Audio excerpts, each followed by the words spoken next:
Today we're getting into the latest Tesla news, including another new Model Y coming soon, a new Tesla battery supply deal, the Model S and X available in Europe again, and a new solar roof from Tesla. So let's get into it, and a special thanks to Anchor for sponsoring a portion of this video.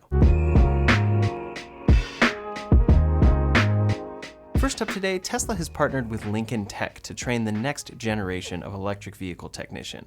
So far, Tesla has mostly been conducting internal training to adapt technicians to electric vehicles, but this week they announced the expansion of a program they began in 2018 called Tesla Start. Quote, Lincoln Educational Services Corporation, a national leader in specialized technician training for more than 75 years, has signed a new agreement with Tesla, the world leader in electric vehicle production. A Tesla training facility will be established at Lincoln Tech's Denver, Colorado campus as part of a 3-year plan whereby the school will provide Tesla Start training at no cost to students to help develop the next generation of Tesla's service technician workforce. Automotive technology graduates from any of Lincoln Tech's campuses will be eligible to apply for this advanced EV training program. This is starting at their Colorado campus, but Lincoln has other locations across the US where this program could expand in the future. Regarding Tesla's direct involvement with the initial program, quote, the Tesla training facility will occupy approximately 6,000 square feet of space in Lincoln Tech's Denver campus.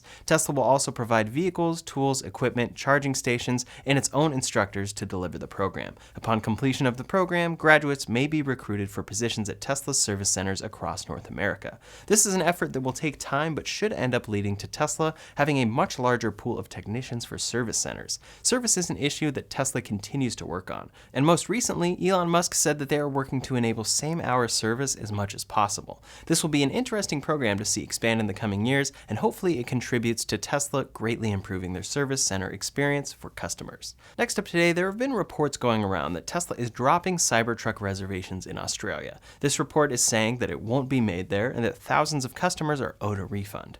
In reality, the Cybertruck has not been canceled. It's still shown on the Australian website, however, Tesla has stopped taking pre-orders for it. Instead, you can simply click Get Updates. This change actually occurred over 2 months ago. Tesla hasn't changed their plans to ship the Cybertruck in Australia, but likely has a huge backlog of orders that will take them years to satisfy. So they'd rather hold off on taking reservations since it will take such a long time to get to those, and many customers may end up wanting a refund anyway. The deposit for the Cybertruck has always been refundable, so nothing has changed there. There are no automatic refunds happening here, and all is going forward as initially planned. In any case, over in Australia at the same time, the first batch of Model Ys have arrived. First buyers of the Model Y will be taking delivery shortly, and these details were revealed when Australia's Register of Approved Vehicles revealed first units have arrived.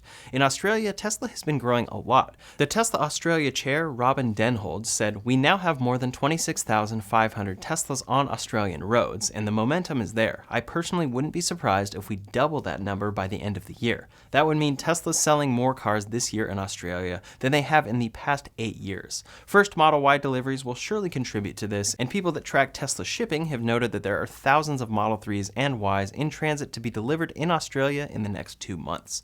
These are coming from Giga Shanghai, and interestingly, they're all 5-seaters and rear-wheel drive." Next up today, some big news for Tesla and battery supply. We're constantly talking about Tesla's battery supply on this channel because going forward, this is the single biggest factor for companies successfully scaling EV production. Tesla has known this for a while, continues to ramp up with suppliers, and is working on their own battery cell manufacturing facilities at multiple factories. This is all because they will need hundreds of millions of battery cells over the coming years. For some perspective as to Tesla's lead in batteries, GM recently announced a goal of being able to produce 1 million EVs in 2025. Come the end of 2022, Tesla should be working with a run rate of 2 million per year already. This is largely due to battery supply and Tesla's constant work on this front. This time, Tesla has secured a battery material supply deal with 2 large Chinese companies. The 2 companies, quote, signed pricing agreements with the electric vehicle giant for supplies until the middle of this decade, according to separate stock exchange statements from the companies. The deals are for ternary precursor materials, chemical cocktails that are key to storing energy in lithium-ion batteries. batteries. Processed cobalt would be supplied by YU from July 1st, 2022 to the end of 2025. CNGR will supply Tesla between 2023 and 2025. So here Tesla is making supply deals for the raw materials that go into battery cells. We've seen them do this a number of times recently, like when they secured a deal to source nickel from an upcoming mine in the US, and when they secured lithium supply from an upcoming mine in Australia. For some, they don't like Tesla's or any EVs company's reliance on China for these materials, but according to Mark Mills at the Manhattan Institute, if you want to build EVs, one needs access to the entire suite of specialty chemicals, and the vast majority of those are produced in China. The issue is not the mining per se, but the refining, wherein China utterly dominates most relevant chemicals. Or else one could wait 5 to 10 years, if you're lucky, for non-Chinese refineries to be built. In response to this and the growing demand for these materials, the US is moving forward with funding to support domestic production of EV batteries, but this will take some time. We'll talk about this along with a new Model Y configuration in just a minute. Before we go any further, I'd like to thank today's sponsor, Anker. Anker has been a pioneer in mobile charging technology for 10 years and is the gold standard of high-quality charging products. Their new GaN Prime series creates a smarter and more efficient charging ecosystem for consumers and is their most intelligent multi-device fast charging system. I got the Anker 735, 737, and 747 with 65 watt, 120 watt, and 150 watt outputs respectively.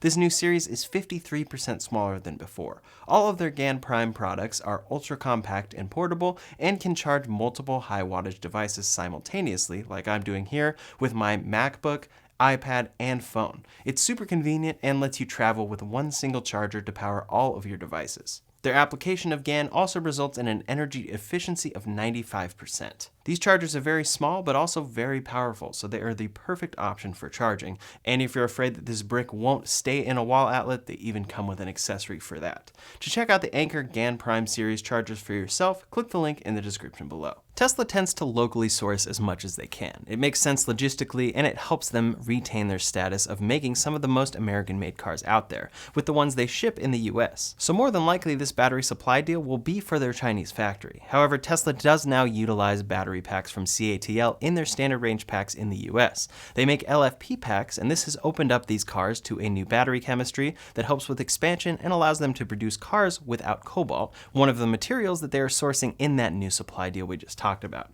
Soon enough, though, CATL could be supplying Tesla for a new Model Y configuration. A report last month talked about CATL working on a new type of battery cell called LMFP. This is lithium manganese iron phosphate, and reports claim that CATL plans to mass produce batteries with this chemistry by the end of the year. Their version of them is called M3P.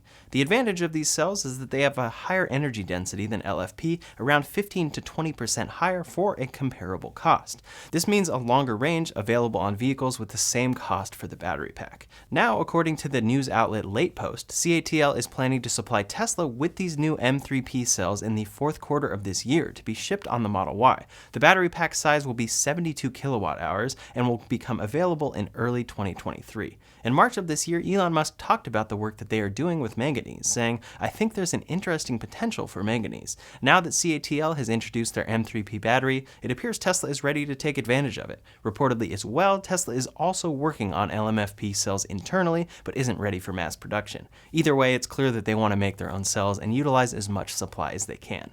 What's interesting about this is that if this report is accurate, it would mean a 72 kilowatt hour Model Y with a density of 210 watt hours per kilogram.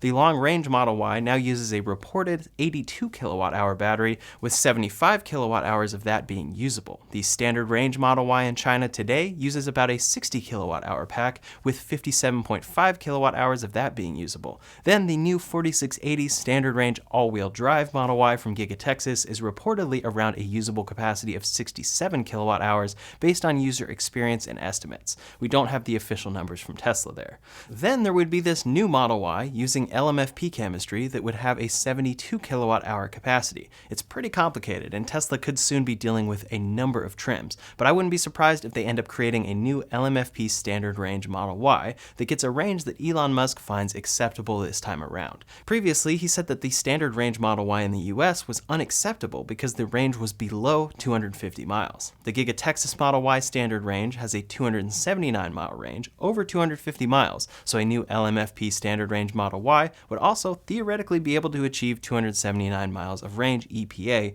if the usable capacity is somewhere around 67 kilowatt hours like the 4680 Model Y out of Giga Texas.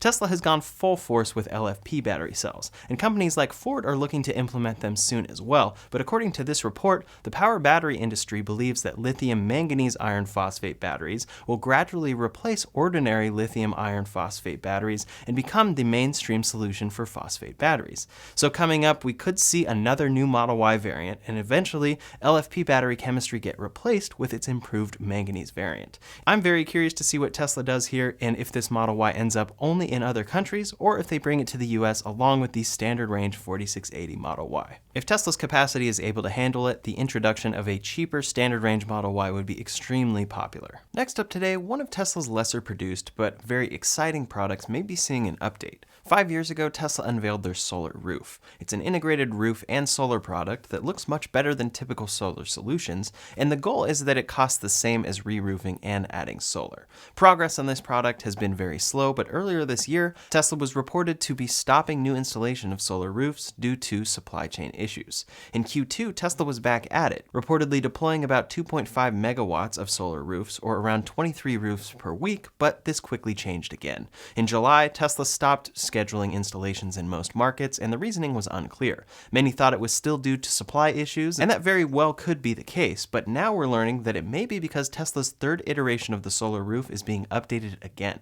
According to Electrek this week, Tesla has a new version 3.5 of their solar roof, and they are testing it on employees' homes ahead of a wider launch. As for the timeline, it's reported that Tesla is aiming to resume solar roof installations in Q4 of this year, and that they are working on this new version. Tesla has been focused on durability and ease of installation, so the updates to the solar roof will most likely relate to those factors. Assuming all goes well, version 3.5 is expected to be implemented when solar roof installs resume in Q4 of this year. Next up today, a big part of Tesla's manufacturing process going forward involves their massive GigaPress. This is what they're using on the updated Model Y at Giga Texas, starting to use in Giga Berlin, and plan to use for the Cybertruck. The Cybertruck is expected to be a 9,000-ton GigaPress, and the company supplying these machines thus far has been Idra. Buehler is another company that makes large presses like this, and Tesla originally approached them in 2019 when looking for their 6,000-ton GigaPress. The manufacturer turned down the offer at the time, but now rumors are saying that Tesla is looking to switch suppliers going forward. A rumor from Chris Zhang says Tesla's GigaPress supplier will be replaced from Italy's Idra to Switzerland's Buehler next year. The latter is also one of the world's 6 largest die-casting giants. It rejected Tesla's demand for a 6,000-ton level GigaPress in 2019, but now their products offer better performance. Buehler has also talked about their own 9,000-ton GigaPresses, and quote, "The source comes from the employees of a Chinese car startup. In 2022 to 23, China will have a large number of models with integrated die castings in mass production. They analyze and benchmark Tesla, and they are smarter and more diligent than car companies in other countries. Tesla already has at least 12 GigaPresses supplied by Idra, and it will continue to need more, so it's unclear if they plan to switch or simply add the supplier into the mix." Other rumors recently have stated that Tesla's Giga castings in Berlin have not been working out as well as hoped. Photos of hundreds of castings from Giga Berlin have been posted online. A rejection rate of 60% was rumored, and after adjustments, it was said to be around 50%. This is an especially large rumor with no source, and many scrapped test castings are expected as part of the normal production process. These can be recycled, but it's clearly not something that is helping with scaling production if it is true. Tesla could be looking to change suppliers to a GigaPress that is more reliable, but all of that is still a rumor. The second part about a high rejection rate is especially unconfirmed, but so is the rumor of switching suppliers. Regardless, I think it would come as no surprise that Tesla is looking to work with another supplier here. They never want to be supply constrained or reliant on a single company to scale production. A big reason Buehler turned down Tesla's offer previously is because the technology was so new. Elon Musk said, quote, "When we were trying to figure this out, there were 6 major casting manufacturers in the world. We called 6. 5 said no, 1 said maybe. I was like, that sounds like a yes. So with a lot of effort and great ideas from the team, we've made the world's biggest casting machine work very efficiently to create and radically simplify the manufacturing of the car." Buehler has a vision for die casting that definitely aligns with Tesla's vision, saying Buehler's vision for the future of the die casting industry is 0% scrap, 40% less cycle time, and 24/7 uptime. We'll surely hear more about this soon, so I'll be sure to keep you posted. Next up today, Tesla has finally resumed orders of the Model S and X X in Europe. Last year, due to the slow production ramp of those cars, Tesla closed orders for these cars outside of North America. They said at the time that these cars would arrive in Europe in the second half of 2022, obviously bringing the newly refreshed version. This has come true, with orders resuming and Tesla starting off by delivering the Plaid. Right now, when you order, the earliest delivery comes in at December of 2022 and the latest in February of 2023. So Tesla is a bit delayed on the second half of 2022, but they are opening them up again, which is exciting for many customers in Europe. The long-range version of the Model S has not reopened yet, but Tesla lists it as available in 2023. The same is the case for the Model X. Plaid is now available to order, and long-range will be coming in 2023. Last up to date, Toyota's recall of the BZ4X, their first truly full electric car, is reportedly not going very well. Toyota launched this car this year and then had to recall all of them due to the possibility of the wheels falling off. Now, Toyota has sent a letter to owners offering a choice between a loaner and incentive package or a full repurchase of the car until a remedy is found. The fact that no fix has been found yet is pretty extreme, and it doesn't look good for the launch of this new car. Reportedly, this affects the Subaru Solterra as well, the sister car to the BZ4X. The weird thing here is that this issue doesn't really have to do with the electric part of the car. For some reason, even with Toyota's reputation for making millions of reliable cars, their first true electric car has an issue where the wheels can fall off. It's very unfortunate to see, and I hope that this can be sorted out and fixed in a timely manner, because I'm all for all future EVs from all companies. That's all the latest Tesla news for today, so in the meantime, if you want to see a complete buying guide for 2022 Teslas with an impending tax credit, you can check that video out linked up here or in the description below. Thanks so much for watching, and I'll see you on the next one.